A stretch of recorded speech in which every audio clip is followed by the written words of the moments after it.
Muito bem-vindos, todos vós, os que estão hoje pela primeira vez, ainda mais bem-vindos. Espero que todos estejam bem dispostos. Obrigada por escolherem estar conosco. É uma alegria sabermos que, apesar de tão distantes uns dos outros, podemos estar juntos no mesmo propósito, com o mesmo objetivo. Vamos então iniciar hoje a nossa 37ª palestra, que subordinada ao tema Tu és o lugar onde me escondo. E já vimos o nosso estudo até à pergunta número 6. Vamos iniciar então hoje com a pergunta número 7. Mas antes de começarmos, vamos inclinar as nossas cabeças para fazermos uma oração. Eterno Deus, querido Pai que está nos céus, santificado seja o seu nome, seja feita a sua vontade aqui na terra, assim como é feita no céu. Nós queremos verdadeiramente fazer a sua vontade, Pai. Por vezes é-nos difícil saber exatamente qual o rumo que devemos tomar, qual a sua vontade para as nossas vidas.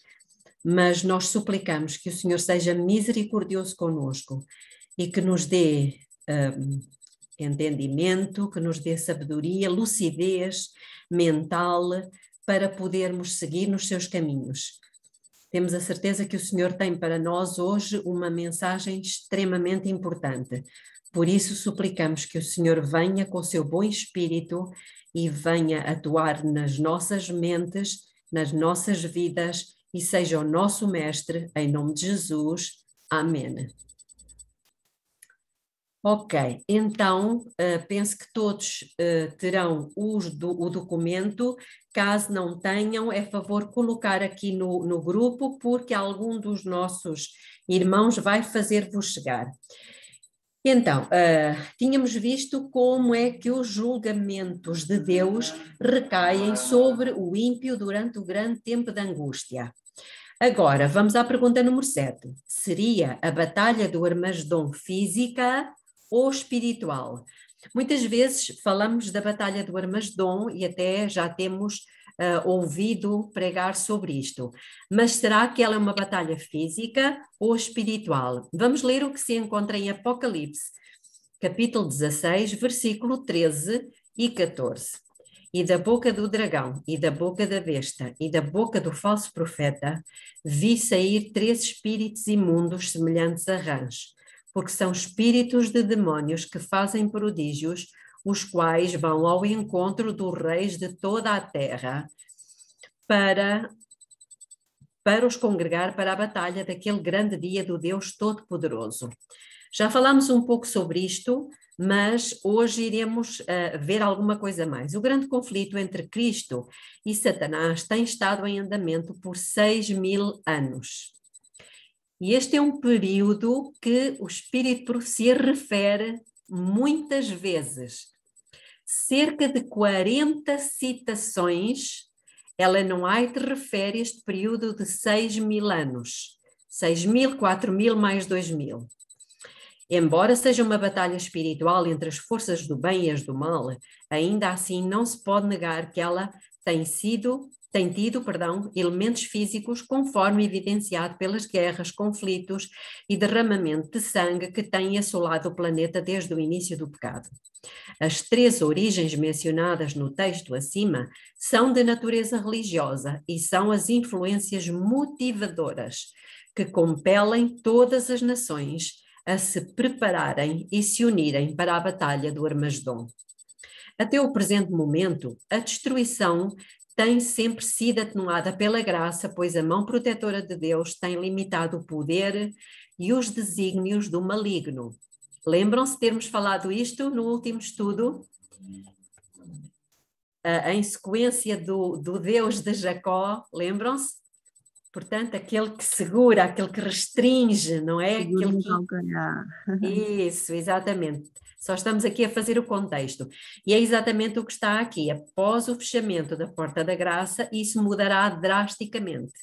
Então, a graça e a proteção de Deus serão retiradas e as violentas paixões humanas terão pleno controle. Por que é que elas terão pleno controle? Recordam-se? Porque Satanás vai ter posse total das pessoas, né? Vão ficar Exato. E endemoniadas. porquê? E porquê? O Espírito Santo retirou-se da terra. Exatamente, ou seja, aquele poder que segurava, que restringia o poder do maligno, ele se retirou. E ele se retira precisamente pela resistência que cada um dos ímpios vai fazer a esse mesmo espírito. E, portanto, não estando o Espírito Santo com os ímpios, os demónios têm pleno domínio e controle sobre as pessoas. E nós também já vimos, só para contextualizar um bocadinho, aqueles que chegaram hoje pela primeira vez, no meio desta má notícia temos uma outra boa notícia, não é verdade? Lembram-se?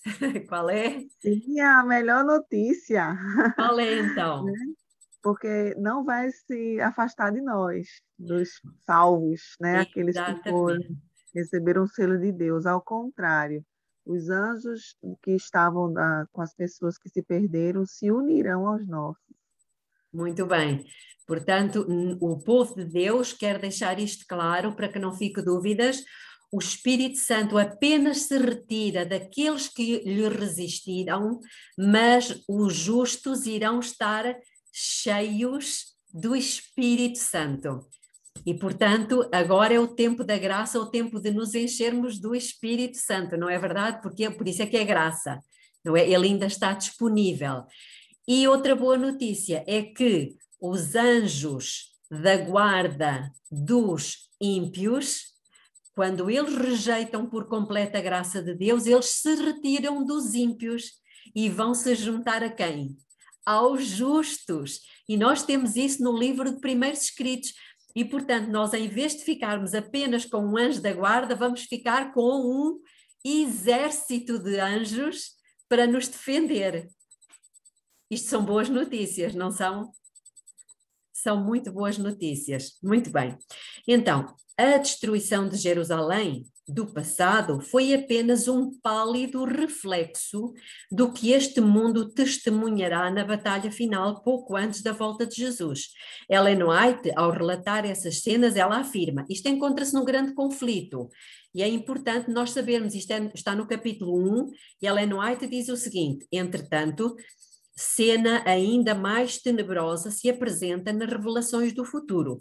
Os registros do passado, o longo cortejo de tumultos, conflitos e revoluções, a armadura daqueles que pelejavam com ruído e os vestidos que rolavam no sangue, que são um contraste com os terrores daquele dia em que o Espírito de Deus será totalmente retirado dos ímpios, não mais contendo a explosão das paixões humanas e a ira satânica. O mundo contemplará então, como nunca antes, os resultados do governo de Satanás.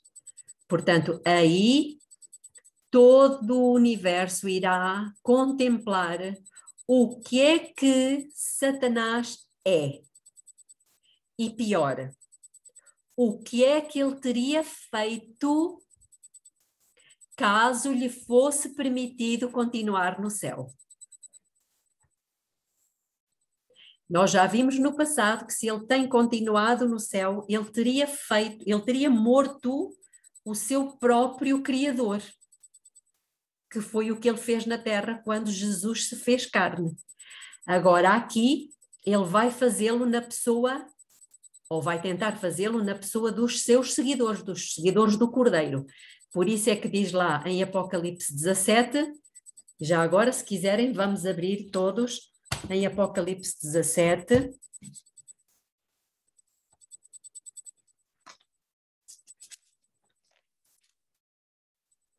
Vamos ler o versículo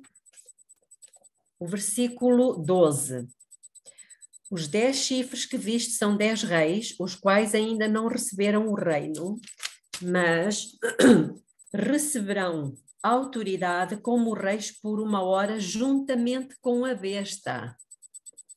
Já falámos um pouco sobre isto. E depois diz: estes têm um mesmo intento, uma mesma intenção, entregarão o seu poder e autoridade à besta. E estes quem? Os reis e a besta combaterão contra o Cordeiro.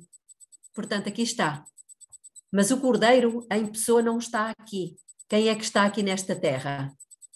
Os seus representantes, os seus seguidores. Perdão.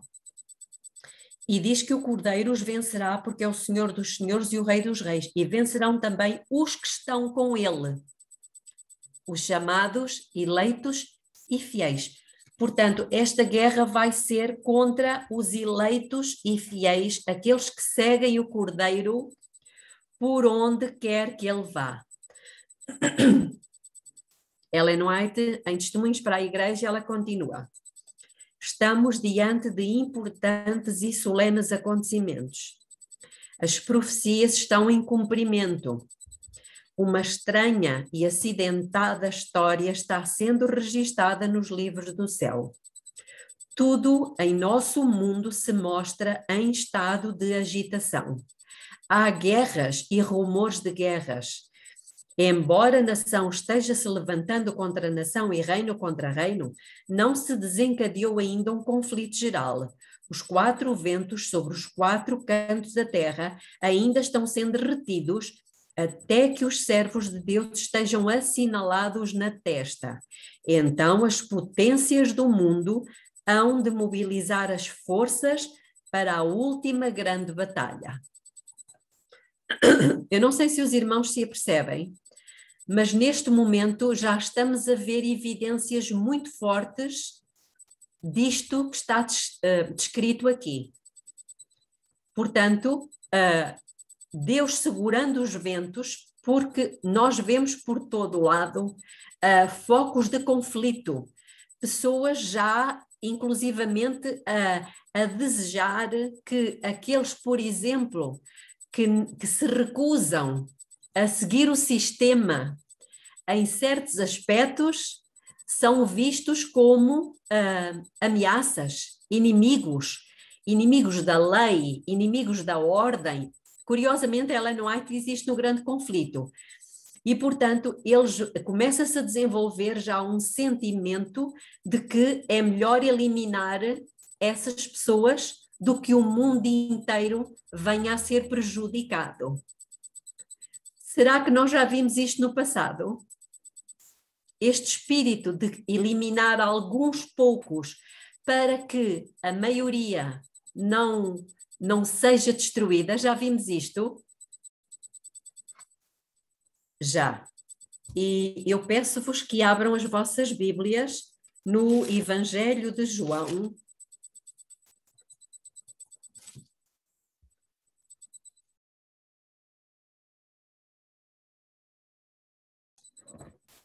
Evangelho de João, no capítulo 11. Estamos todos, Evangelho de João, isto passou-se com Jesus, ou seja, com o Cordeiro. A mesma coisa vai acontecer com os que seguem o Cordeiro, com os eleitos e fiéis.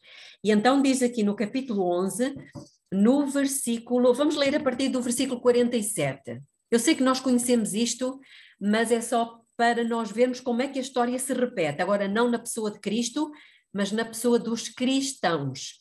Então diz assim: então os principais sacerdotes e os fariseus reuniram o sinédrio e diziam: que faremos? Porquanto este homem vem operando muitos sinais. Se o deixarmos assim, todos crerão nele e virão os romanos e nos tirarão tanto o nosso lugar como a nossa nação. Então há aqui um receio por parte dos líderes religiosos de que os romanos lhes tirassem a posição. É interessante porque em Daniel, no capítulo 11, fala precisamente que o rei do norte, ele vai com lisonjas e com suborno tentar comprar as pessoas que negarem o Santo Pacto. Portanto, é mesmo, no mesmo contexto. E depois diz, um deles, porém, chamado Caifás, que era sumo sacerdote naquele ano, disse-lhes: vós nada sabeis, nem considerais que, olha o que está aqui, que vos convém que morra um só homem pelo povo e que não pereça toda a nação. A mesma coisa vai acontecer. Eles vão dizer que é preferível eliminar uma quantidade pequena de, entre aspas, dissidentes do que morrer o planeta todo. Então a mesma coisa vai acontecer. Este espírito já começa a desenvolver-se, já começamos a divisar isto. Ellen White continua no livro Eventos Finais. 4 poderosos anjos detêm os poderes da terra até que os servos de Deus sejam selados na fronte. As nações do mundo estão ansiosas por conflitos, mas são refriadas pelos anjos. Quando for removido esse poder moderador, virá um tempo de aflição e angústia. Serão inventados mortíferos artefatos de guerra. Navios com o seu carregamento de seres humanos serão sepultados no grande abismo. Todos os que não têm o espírito da verdade se unirão sob a liderança de instrumentalidades satânicas, mas deverão ser mantidos sob controle até que chegue o tempo para a grande batalha do Armagedom. Então, quando é que essa batalha se dará?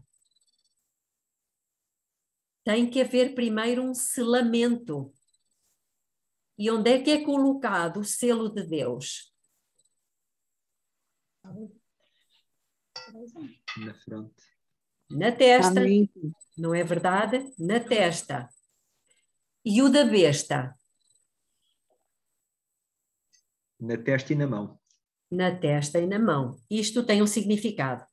Pergunta número 8. Quais são algumas das maravilhosas promessas de proteção que podemos reivindicar durante este tempo? Isto é alguma coisa que vai nos fazer falta, porque o tempo vai ser complicado e nós precisaremos fazer como o Jacó. Lembram-se? O que é que Jacó fez naquela noite? Guerreou com Deus. E nós já vimos o que é que exatamente isso quer dizer, Helena. Ele agarrou-se a qualquer coisa, não foi? Agarrou-se a quê? Lembram-se?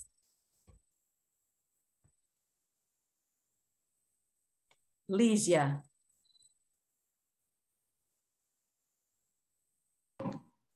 A Jesus, ao anjo. Mas lembram-se quando nós estudámos sobre isso, que Jacó tinha tido por 2 vezes Deus que lhe disse o quê? Eu não te... Promessa. Não te deixarei. Eu não te deixarei, disse-lhe Deus, eu não te deixarei, eu não te abandonarei. Então, se Deus lhe tinha prometido isso, naquela noite, quando o anjo lhe diz, deixa-me, o que é que Jacó fez? Ele relembrou a promessa. Não aceitou. Ora, aí está, ele agarrou-se à promessa e disse, não, porque o Senhor disse que nunca me deixaria. Irmãos, isto vai ser a nossa experiência, pela fé. Nós precisamos agarrar-nos às promessas que Deus fez. E aqui vamos ver algumas delas. E, portanto, por isso é que nós vamos ter uma experiência igual à de Jacó. A angústia de Jacó. Mas, portanto, não se esqueçam disto. Quando nós dizemos que ele se agarrou, é verdade, ele lutou com Deus. Mas com que base? Com a fé nas promessas. Jacó reclamou a promessa que Deus lhe tinha feito. Então Deus tinha-lhe dito que ele não te deixarei e agora estava-lhe a dizer, deixa-me ir. Jacó disse, não posso deixar porque o Senhor disse que nunca me deixaria. Então não esqueçam disto, isto é muito importante. Nós ainda não estamos a viver esses momentos de angústia, mas precisamos saber aonde nos agarrar. É lógico que não nos vamos agarrar fisicamente à roupa de um anjo, mas às promessas de Deus. Então diz-nos aqui quais são algumas das maravilhosas promessas. Então no Salmo 32, versículo 7 diz, tu és o lugar em que me escondo. Tu me conservas da angústia. tu me cinges de alegres cantos de livramento. Tomem nota. Tomem nota porque iremos precisar destas promessas. Isaías 43, 2 e 3. Quando passares pelas águas, estarei contigo. E quando pelos rios, eles não te submergirão. Reparem, isto aqui, quando passares pelas águas, o que é que nós já estamos a ver hoje nas notícias? Inundações brutais, completamente assassinas. Eu não sei se os irmãos estão ao corrente. Impressionante em Omã, na Índia, aqui na Europa, na Alemanha. Impressionante. O versículo do Salmo 32 é o versículo 7. Então, irmãos, Deus aqui promete quando passares pelas águas. Isto quer dizer que Ele pode não nos livrar das águas, mas podemos ter que passar por elas. Contudo, o que é que Deus promete? Eu serei contigo. Estão a ver, irmãos? Deus não prometeu a Sadraque, Mesaque e Abdenego, não lhes prometeu livrá-los da fornalha de fogo. Mas o que é que lhes disse? Estarei contigo na angústia. E Jesus esteve com eles. O rei Nabucodonosor viu Jesus. Então, vamos continuar. E quando pelos rios, eles não te submergirão. Quando passares pelo fogo, e nós temos visto bastantes incêndios em várias partes do planeta, quando passares pelo fogo, não te queimarás, nem a chama arderá em ti, porque eu sou o Senhor teu Deus, o Santo de Israel, o teu Salvador. Então, estão a ver aqui promessas que nós precisamos decorar para reclamá-las do Senhor com fé. Isaías 4, 5 e 6. E criará o Senhor sobre todo o lugar do monte Sião e sobre as suas assembleias uma nuvem de dia e uma fumaça e um resplendor de fogo flamejante de noite, porque sobre toda a glória haverá proteção. E haverá um tabernáculo para sombra contra o calor do dia e para refúgio e esconderijo contra a tempestade e a chuva. Não são promessas bonitas? Então, irmãos, tomem nota delas, porque certamente que iremos precisar delas. Podemos permanecer seguros na presença de Deus, pois estaremos protegidos no santuário celestial. Diz-nos o Salmo 91, 1 e 2. Aquele que habita no esconderijo do Altíssimo, à sombra do Onipotente descansará. Direi do Senhor, Ele é o meu Deus, o meu refúgio, a minha fortaleza, e nele confiarei.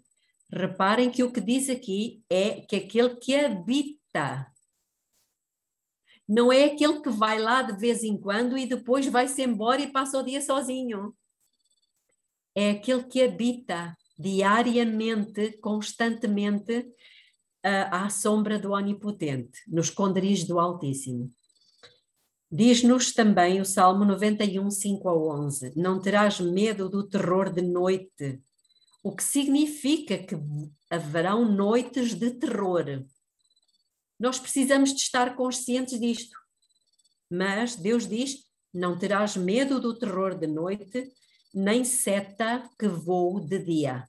Esta seta pressupõe guerra, espada, armas, nem seta que voe de dia, nem peste que anda na escuridão, peste, pandemia, não temeremos, nem mortandade que assola ao meio-dia.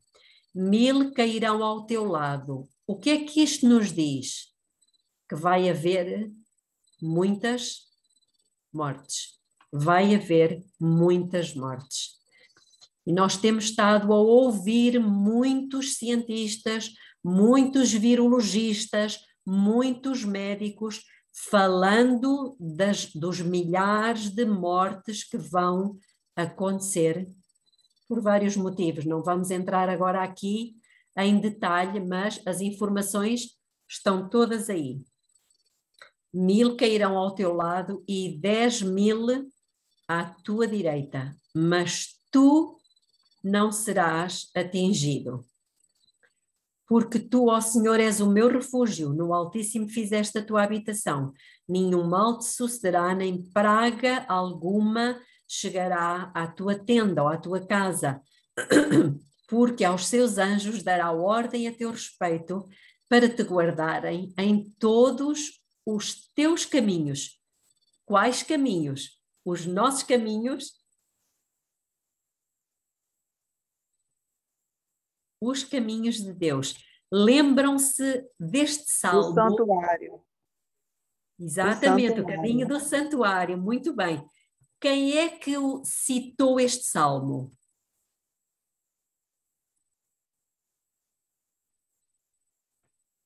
Podem abrir os vossos micros. Quem foi que citou este salmo? Davi, né? Aqui foi Davi, mas depois, mais tarde, Davi. foi o próprio Satanás que disse a Jesus: lança-te daqui abaixo, porque está escrito que Deus dará ordens aos seus anjos para te guardarem em todos os teus caminhos. Não foi, Satanás? Só que Jesus conhecia o Salmo muito bem e Satanás não o citou todo, tirou-lhe um pedaço. Então estão a ver, Satanás estava a tentar Jesus, a que Jesus tentasse o Pai, tentasse Deus o Pai, a cumprir uma promessa que o Pai não tinha feito. Ou seja, qual era a promessa que Deus não tinha feito? De proteger a pessoa quando ela própria escolhe os seus caminhos. Os irmãos estão a perceber o que é que está aqui? Muito interessante. Pois é. O que Foi Deus nos uma cilada. foi uma cilada, exatamente. Ou seja, hoje existe muito esta noção. Eu amo a Deus, então eu posso fazer o que eu quero, andar por onde eu quero, ver o que eu quero, comer o que eu quero, porque Deus vai me livrar. Isto não é fé, isto é presunção. E Satanás tentou Jesus a lançar-se dali abaixo, ou seja, a colocar a sua vida em risco. E hoje existem muitas formas de colocar a vida em risco, cedendo a velocidade, por exemplo, quando vamos nas estradas, cedendo a velocidade, fazendo certos desportos chamados radicais, pondo a nossa vida em risco com a fé que Deus nos vai proteger. Cuidado! Porque Deus não pode cumprir promessas que Ele não fez.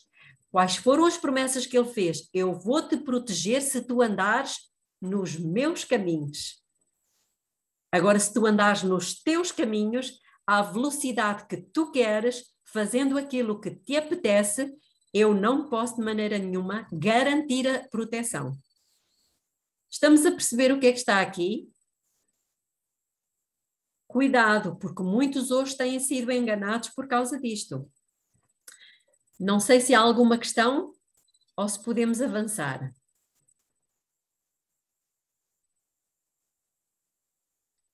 É Ok, interessante, então, eu não tinha sim. pensado nessa visão, né? De que Jesus realmente foi colocado numa cilada. Infelizmente, eu escuto muito, não, mas eu quero isso, eu quero comer isso, eu quero fazer assim.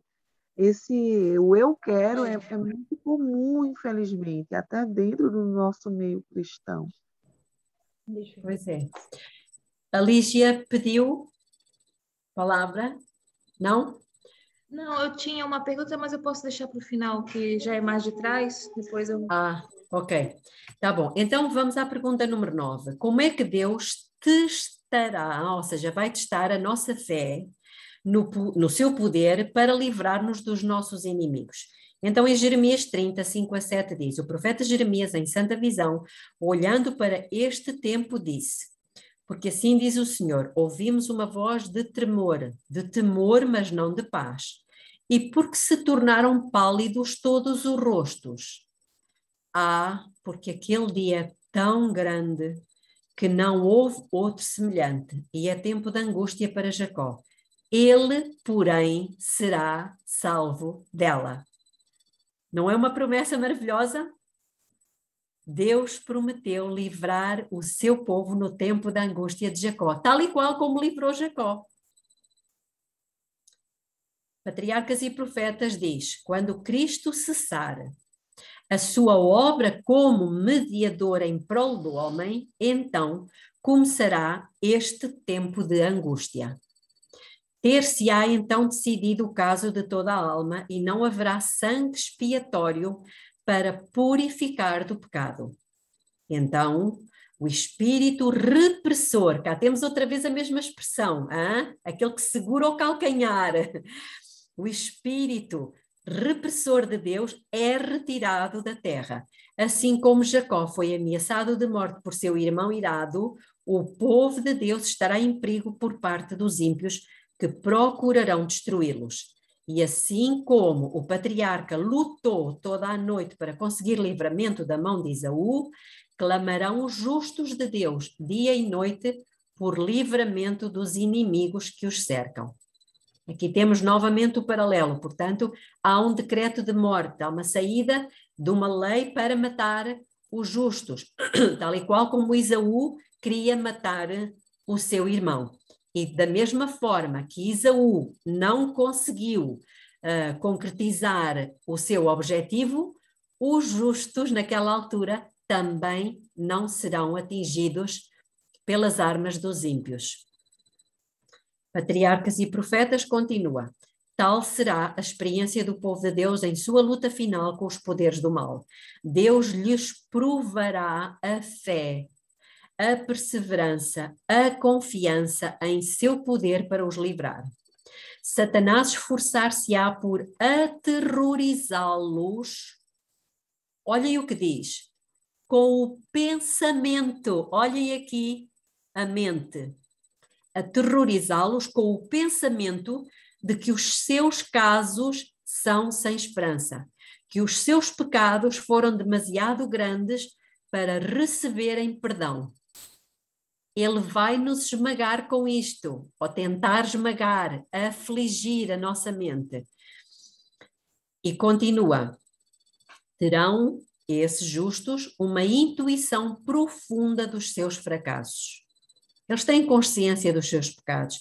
Satanás não vai precisar de mentir a respeito dos pecados deles, porque eles sim, eles cometeram grandes pecados.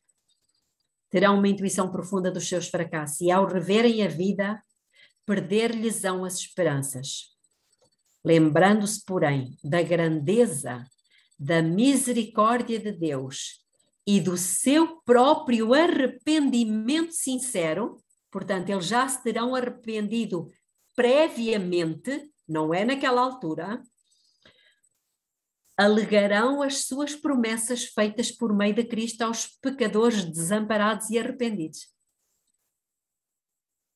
Então estão a perceber, apesar de eles terem consciência da sua própria pecaminosidade, eles reclamam pela fé as promessas de Deus. Porquê?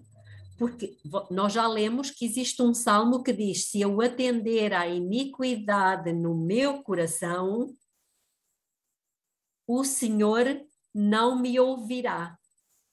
Portanto, nós só teremos forças para reclamar de Deus as promessas e sermos ouvidos por Deus, porque já não temos iniquidade no nosso coração. E então continua e diz: sua fé não faltará por não serem as suas orações respondidas imediatamente. Apoderar-se-ão da força de Deus, assim como Jacó lançou mão do anjo. Estão a ver aqui? E a expressão da sua alma será: não te deixarei ir se me não abençoares. Por que é que nós vamos poder reclamar esta promessa? Porque o Senhor já disse que não te deixarei, nunca jamais te abandonarei. Continua nos Testemunhos para a Igreja, volume 9. Tremendas provas e aflições aguardam ao povo de Deus. O espírito de guerra está incitando as nações de um ao outro extremo da terra, mas em meio ao tempo de angústia que está para vir, tempo de angústia qual nunca houve desde que existe nação, o povo escolhido de Deus ficará inabalável. Satanás e seu exército não o poderá destruir, pois anjos magníficos em poder os protegerão. Sabe o que me chama a atenção, Belinha? Sim. É que seremos provados. Sim. Você lê o texto aí que Deus permitirá que seremos severamente provados. Sim, exatamente. Mas lembrem-se nessa altura, obrigada, Helena, lembrem-se nessa altura que o povo de Deus já terá o selo. E esse selo é como se fosse uma marca registada. Ou seja, Deus já colocou lá a marca. Estes são meus. Nestes eu tenho confiança de que eles não me vão negar. Lembram-se de alguém no passado em quem Deus confiava de tal maneira? Quem foi? Jó. Jó. Jó. Jó. Irmãos, agora não é tempo de fazermos isso, mas eu gostava de um dia fazer com vocês um estudo. Estou sempre a dizer isto, não é? Acerca de porque é que o livro de Jó, se ele foi o primeiro livro a ser escrito, porque é que ele não está no princípio da Bíblia, está precisamente antes dos Salmos, no lugar onde ele está, e depois de Esther. Belinha, você vai deixar a gente com essa curiosidade? Não aguento, não! Ela massacra, querida, ela massacra, eu já estou até acostumada. A sério, olha, é tão lindo, tão lindo, tão lindo este estudo. Porque é que Deus deixou os livros da Bíblia com a sequência que eles têm? Não é por acaso. É impressionante, porque agora não podemos falar sobre isto, porque pronto, nem sequer temos tempo e não vem ao caso. Mas um dia tomem nota, porque podemos falar sobre o assunto e acho que é muito bonito. Só que eu acho que não podemos fazê-lo só numa hora. Vou precisar de 2 horas. Está bem? Eu fico até o dia inteiro. Pronto. Pergunta número 10. Durante o tempo de angústia de Jacó, como é que o povo de Deus será vitorioso sobre as acusações do maligno?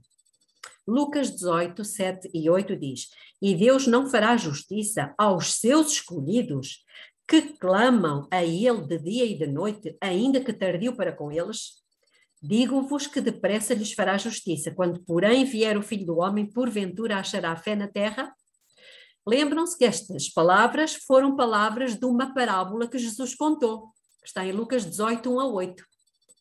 E esta parábola precisamente refere-se à experiência que o povo de Deus vai ter no final.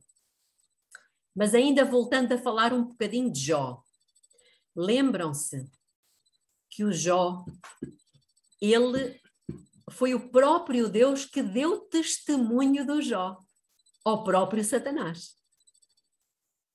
E disse-lhe assim: olha, por acaso tu viste um homem que está lá no teu reino, na terra, mas ele não te serve a ti, ele serve-me a mim. Eu acho que Deus estava todo inchado, não é? Dizendo para Satanás: tu tens lá alguém... Ele ficou com um pouquinho de orgulho. Isso, um pouco isso, um pouco. E isto fez muito mal ao ego de Satanás. Mas Deus tinha tanta confiança em Jó, porque Satanás, é curioso que Satanás, ele muitas vezes acusa-nos de servirmos a Deus não por medo. Por medo, qualquer coisa por menos por amor, né?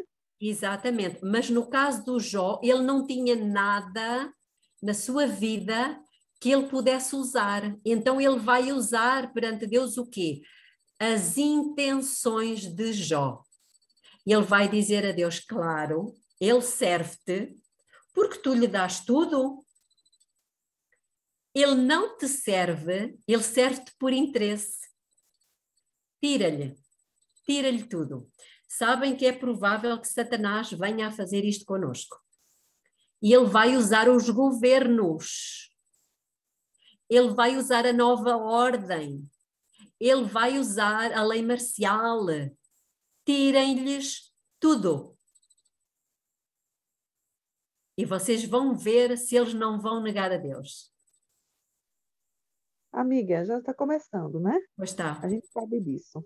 Já está começando. E ele conseguiu? Não. O que é que o Jó disse? Deus me deu, Deus me tirou. Eu não vou negar o Senhor. Ele me deu, ele me tirou, louvado seja o nome do Senhor. Ou seja, ficou provado perante todo o universo que Deus tinha pelo menos um justo nesta terra que servia a Deus por amor, sem qualquer interesse. E nesta última geração, Deus vai ter um povo, não é só um homem.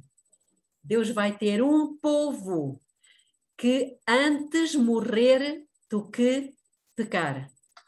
Servem e amam a Deus, não porque Deus os abençoa, não porque Deus lhes deu uma casa, não porque Deus lhes dá saúde, não, mas porque Ele é o Criador de todas as coisas. A honra de Deus vai estar acima, na vida dessas pessoas, acima de qualquer outra coisa. Ok, é para viver, vivemos para o Senhor. Mas se Ele entender que devemos morrer, morremos para o Senhor. Ninguém vive para si, ninguém morre para si. Como?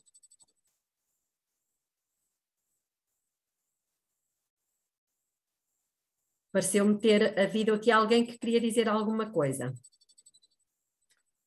Vamos então continuar. Ellen White diz: Jacó prevaleceu porque foi perseverante e resoluto. A sua experiência testifica do poder da oração insistente. É agora que devemos aprender. Qual? Estamos em tempo de aprender. Aprender esta lição de oração que prevalece, de uma fé que não cede.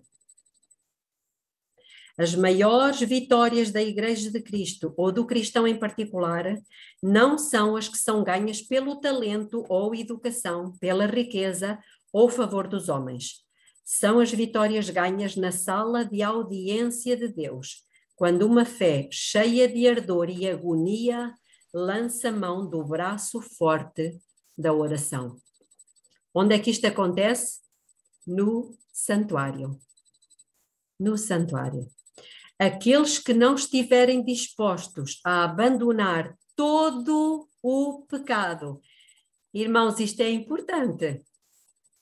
Aqueles que não estiverem dispostos a abandonar todo o pecado e buscar fervorosamente a bênção de Deus, não a obterão. Mas todos os que lançarem mão das promessas de Deus, como fez Jacó, e forem tão fervorosos e perseverantes como ele foi, serão bem-sucedidos como ele. Então, estamos num tempo de aprender a, por um lado, obter grandes vitórias através da oração, segundo, a abandonar todo o pecado. Lembram-se que nós já tínhamos falado do Deus de Abraão, do Deus de Isaac e do Deus de Jacó. Lembram-se? E lembram-se que o Deus de Jacó, aliás, o Deus de Abraão, o Deus de Isaac e o Deus de Jacó também são ensinamentos em relação a quê? À justificação, santificação e glorificação. E que nós, neste momento, estamos no período do quê? Do Jacó. O que deu fruto. Estamos no tempo da glorificação. Ou seja, estamos no tempo de dar fruto. Como é que nós podemos dar fruto se nós continuarmos a pecar?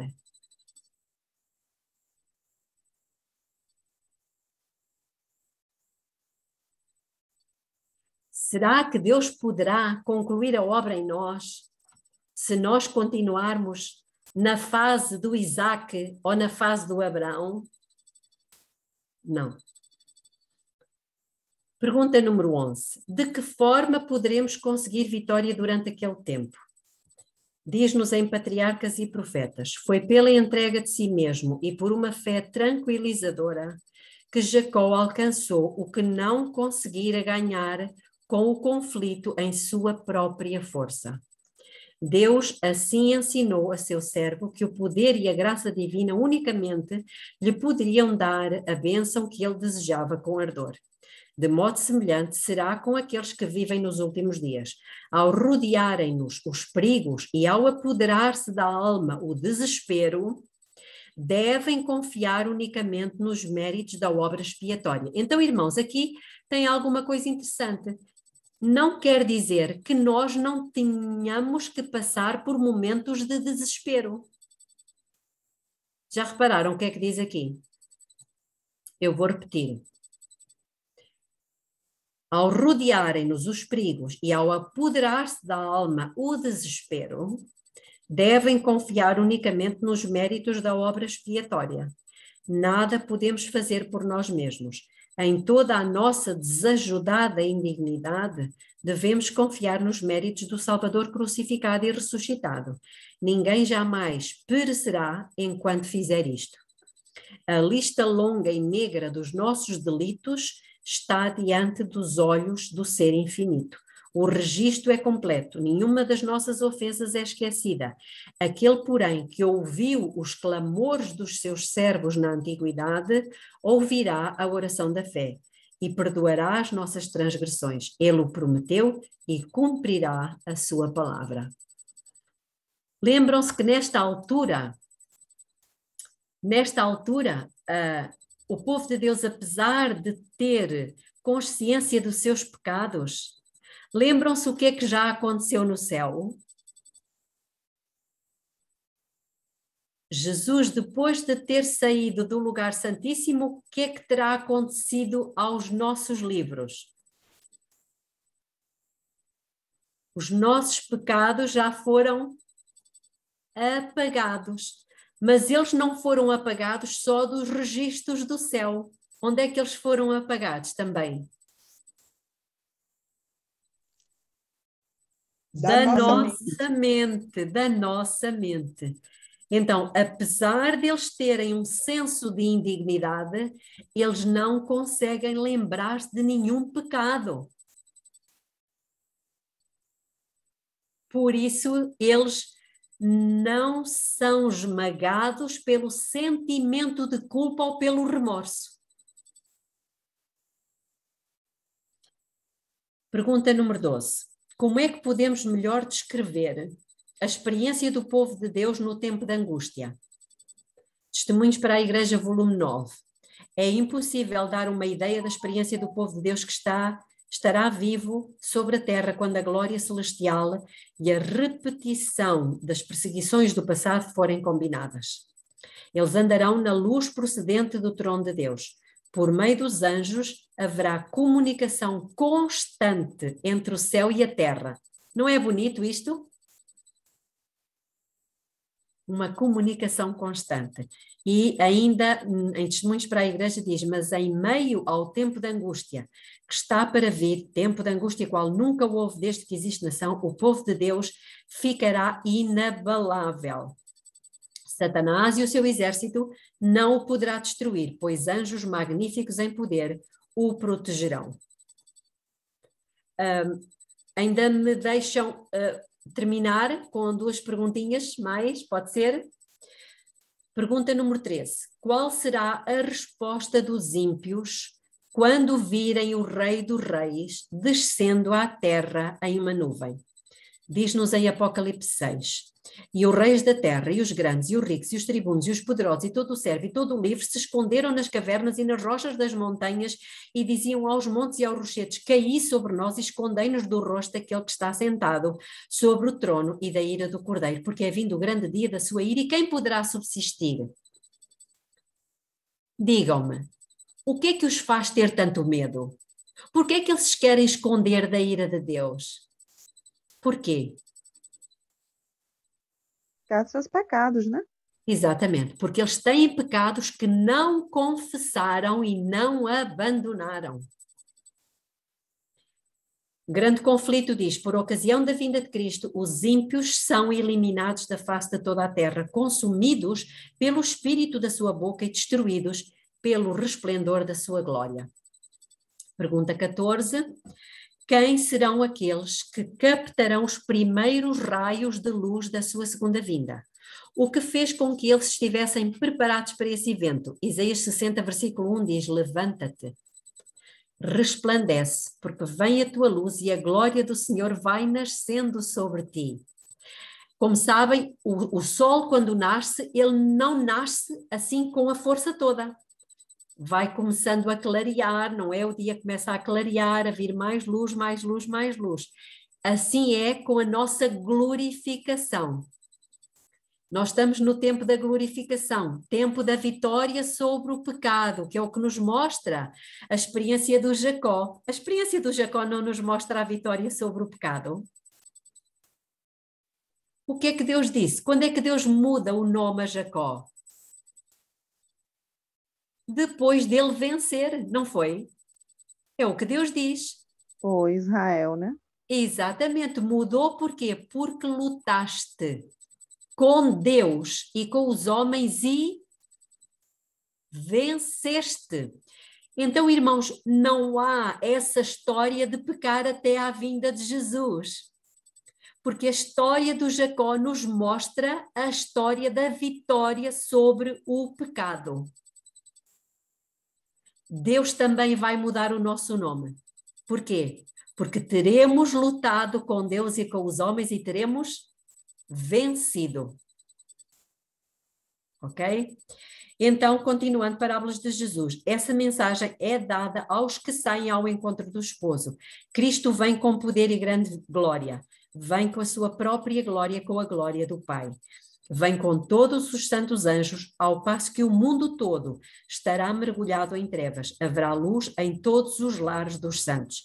Eles hão de captar os primeiros raios de luz da sua segunda vinda. E ainda em parábolas de Jesus continua: dos fiéis seguidores, Cristo tem sido companheiro diário, amigo familiar. Viveram em contacto íntimo, em comunhão constante com Deus. A glória de Deus resplandeceu sobre eles, refletiu-se nele a luz do conhecimento da glória de Deus na face de Jesus Cristo.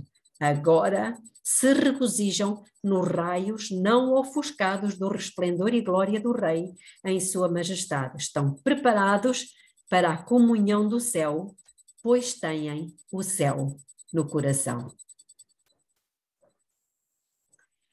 Vamos só concluir com uma oração e depois abrimos um espacinho para considerações, está bem?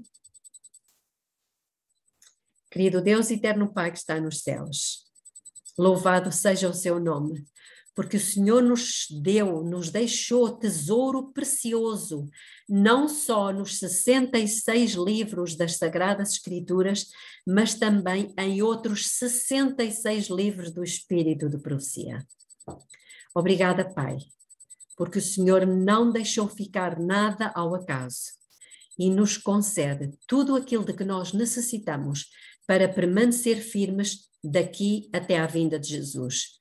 Conceda-nos o seu Espírito, Pai. Precisamos dele a cada momento. Dê-nos a perseverança de Jacó, dê-nos a humildade de José, dê-nos a força e a coragem de Daniel, dê-nos o seu Espírito, em nome de Jesus. Amém.